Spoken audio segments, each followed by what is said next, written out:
अस्सलामुअलैकुम फातिमा। कुछ चाय हो जाए। वालेकुम अस्सलाम प्रोफेसर। शुक्रिया। बस एक रिसर्च पेपर में उलझी हुई थी। क्या बात है, तुम्हारे चेहरे पर गहरी सोच दिख रही है। प्रोफेसर, हमने इतनी तरक्की कर ली है, एआई, क्वांटम कंप्यूटिंग, लेकिन जब इंसानी जिस्म के अंदर देखती हूँ तो लगता है हम अभी भी बहुत पीछे हैं।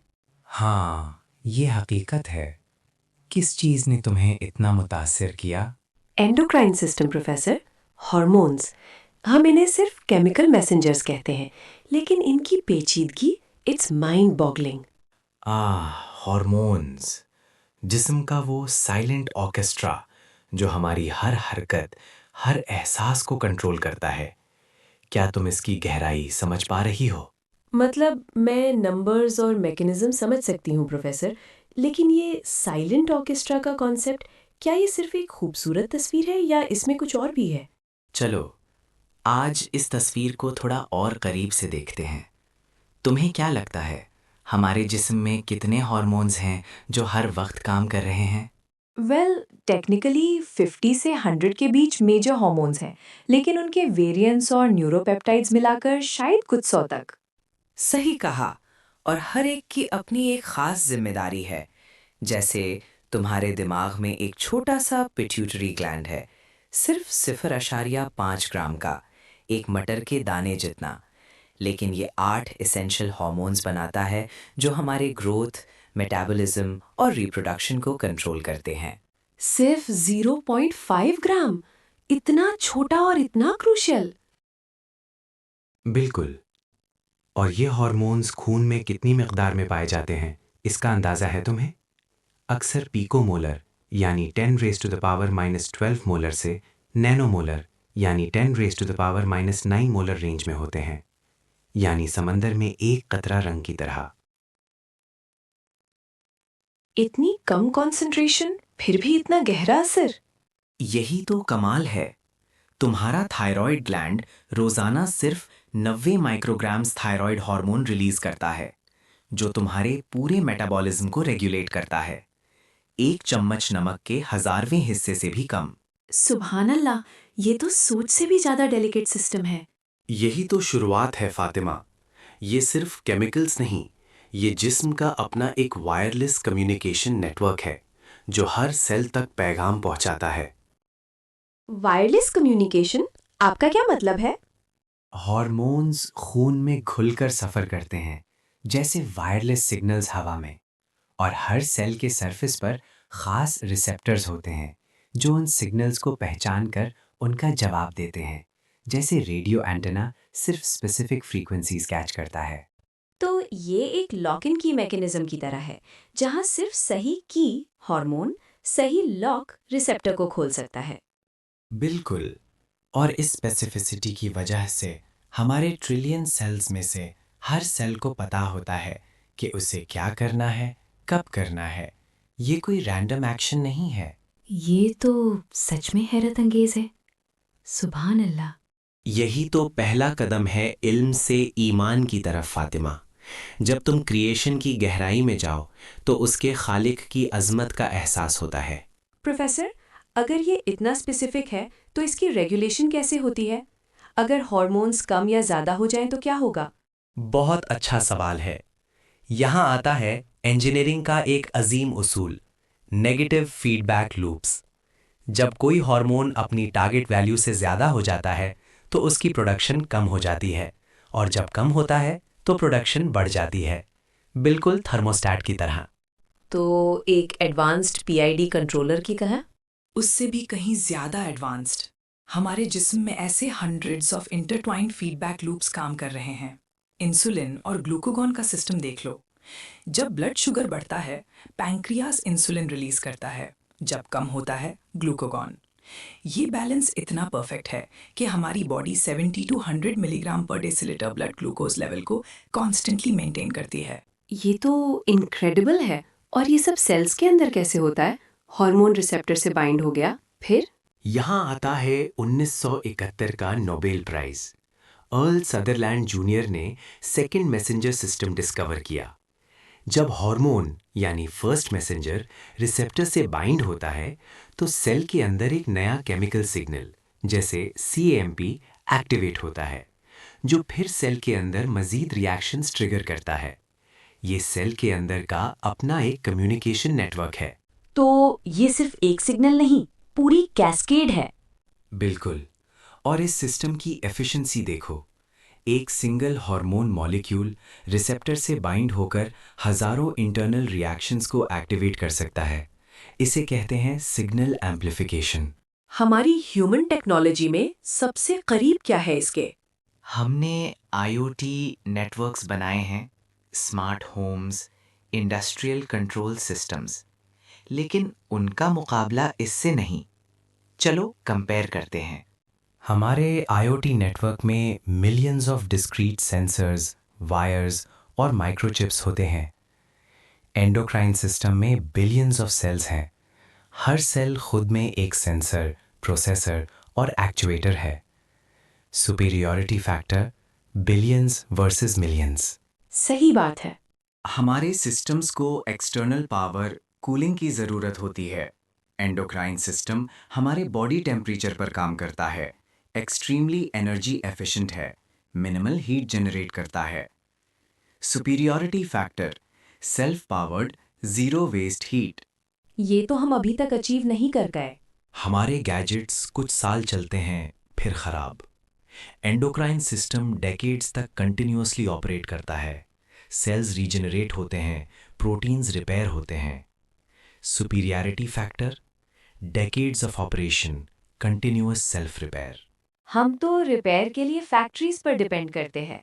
हमारे सिस्टम्स प्री प्रोग्राम्ड होते हैं।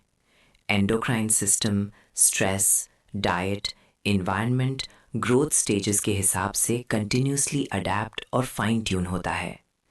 तुम्हारे एड्रेनल ग्लैंड्स एड्रेनलिन और कॉर्टिसोल को इंस्टेंटली एडजस्ट करते हैं जब तुम स्ट्रेस में होते हो। Superiority factor real time dynamic adaptation. ये तो हमारे AI सिस्टम से भी आगे है। मिनिएचराइजेशन हार्मोन्स और रिसेप्टर्स नैनो स्केल पर काम करते हैं, मॉलिक्यूल्स की सतह पर। हमने अभी तक इतने कॉम्प्लेक्स फंक्शनल सिस्टम्स को नैनो स्केल पर रेप्लिकेट नहीं किया। Superiority factor nano scale functionality. सुभान अल्लाह, ये तो किसी ऐसे डिजाइन की निशानी है जो इंसानी समझ से बहुत आगे है। अब जरा इसकी मैथमेटिकल इम्प्रॉबेबिलिटी पर गौर करो। एक सिंगल फंक्शनल हार्मोन जैसे इंसुलिन 51 अमीनो एसिड्स और उसका स्पेसिफिक रिसेप्टर प्रोटीन रैंडमली बन जाए, इसकी प्रोबेबिलिटी क्या है? एक एवरेज प्रोटीन की रैंडम फॉर्मेशन की प्रोबेबिलिटी 1/20 की पावर n होती है, जहां n अमीनो एसिड्स की तादाद है। तो इंसुलिन के लिए 1/20 टू द पावर 51, ये तो 10 टू द पावर -66 से भी कम है। बिल्कुल। और अब इसको एक रिसेप्टर प्रोटीन और फिर उन दोनों का परफेक्ट बाइंडिंग साइट और फिर उस बाइंडिंग के बाद सेल के अंदर की पूरी सिग्नलिंग कैस्केड, इन सब की रैंडम फॉर्मेशन की प्रोबेबिलिटीज को मल्टीप्लाई करो, ये तो इफेक्टिवली ज़ीरो हो जाती है। तो फिर ये कैसे बना? सिर्फ रैंडम चांस से तो पॉसिबल नहीं लगता। यही वो माइंड ब्लोइंग रेवलेशन है फातिमा।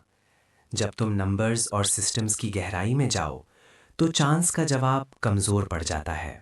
प्रोफेसर, लेकिन कुछ लोग तो कहते हैं कि ये सब ग्रेजुअल एवोल्यूशन से हुआ है। कहते हैं छोटे छोटे कदमों से ये पेचीदा निज़ाम बना होगा। ये एक कॉमन आर्ग्यूमेंट है, लेकिन यहाँ आता है इररेड्यूसिबल कॉम्प्लेक्सिटी का कॉन्सेप्ट। ये एंडोक्राइन सिस्टम के बहुत से हिस्से ऐसे हैं जिनको अगर एक भी कंपोनेंट हटा दो तो पूरा सिस्टम बेकार हो जाता है, वो काम ही नहीं कर सकता। कोई मिसाल? मिसाल के तौर पर इंसुलिन का सिस्टम ले लो। इंसुलिन हार्मोन, इंसुलिन के रिसेप्टर्स, पैनक्रियास के बीटा सेल्स जो इंसुलिन बनाते हैं, लिवर और मसल्स के सेल्स जो इंसुलिन को रिस्पॉन्ड करते हैं। अगर इनमें से कोई भी एक चीज़ ना हो तो पूरा blood glucose regulation system fail हो जाएगा। आदमी जिंदा नहीं रह सकता। तो एक हाफ फॉर्म्ड सिस्टम का कोई एवोल्यूशनरी एडवांटेज नहीं होगा? बिल्कुल नहीं। अगर इंसुलिन बन रहा है लेकिन रिसेप्टर नहीं, या रिसेप्टर है लेकिन इंसुलिन नहीं, या दोनों है लेकिन फीडबैक मैकेनिज्म नहीं, तो कोई फ़ायदा नहीं।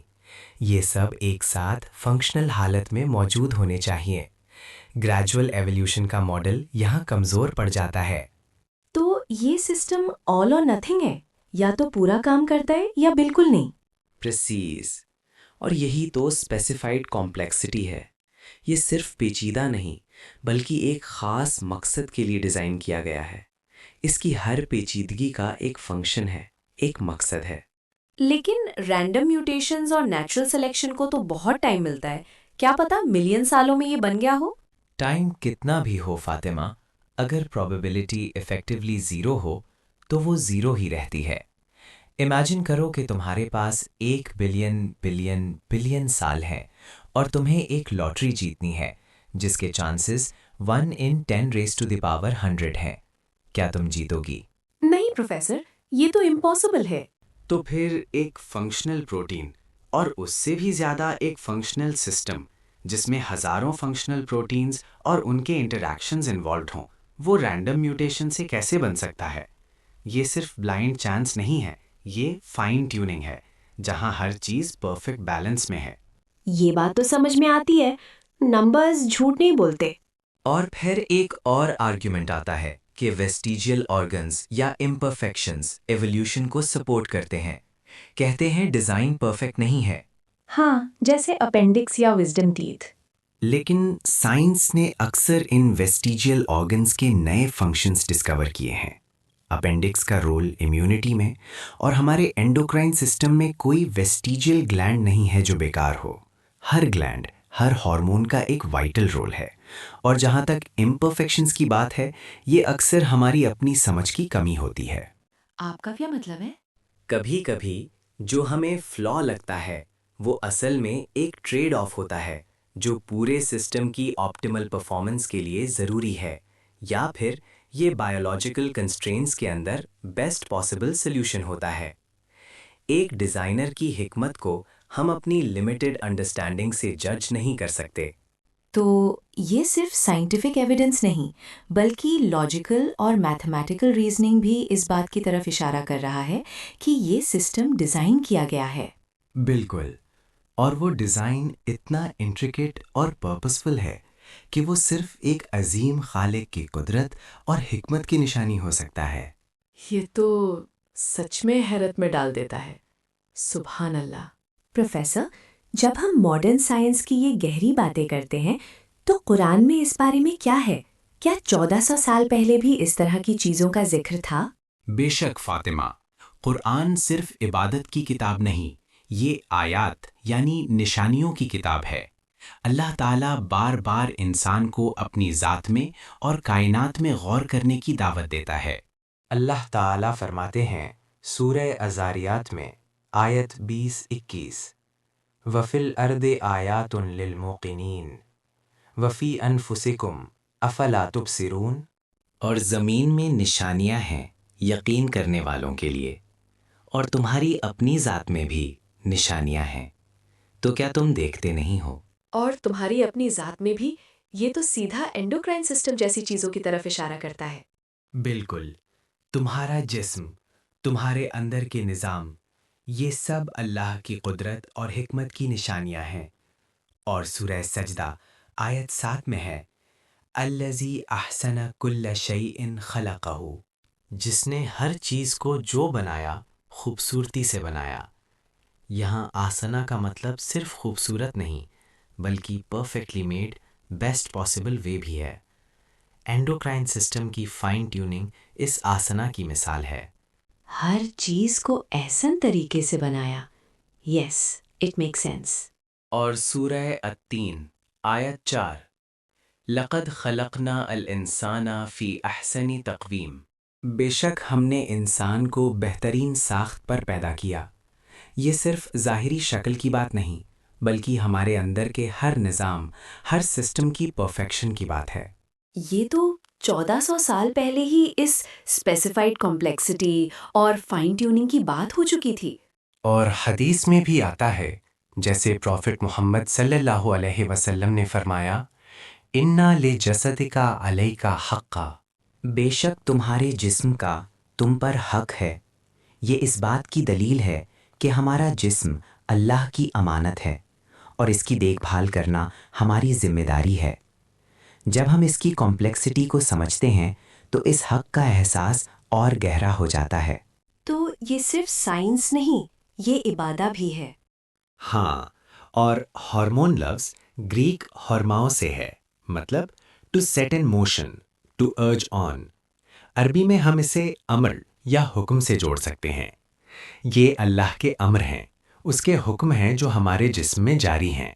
तो ये सिर्फ केमिकल्स नहीं, ये अल्लाह के कमांड्स हैं जो हमारे जिस्म में हर वक्त जारी रहते हैं। सुभान अल्लाह। यही तदबीर है, मैनेजमेंट है। अल्लाह ताला कैसे हर चीज़ को मैनेज कर रहा है। सूरा आले इमरान आयत 190 में है, इन्ना फ़ी खल्क़िस समावाति वल अर्दी वख्तिलाफ़िल लैली वन नहारी ला आयातिन लिउलिल अलबाबी। बेशक आसमानों और ज़मीन की तख्लीक में और रात दिन के बदलने में निशानियां हैं अकल वालों के लिए।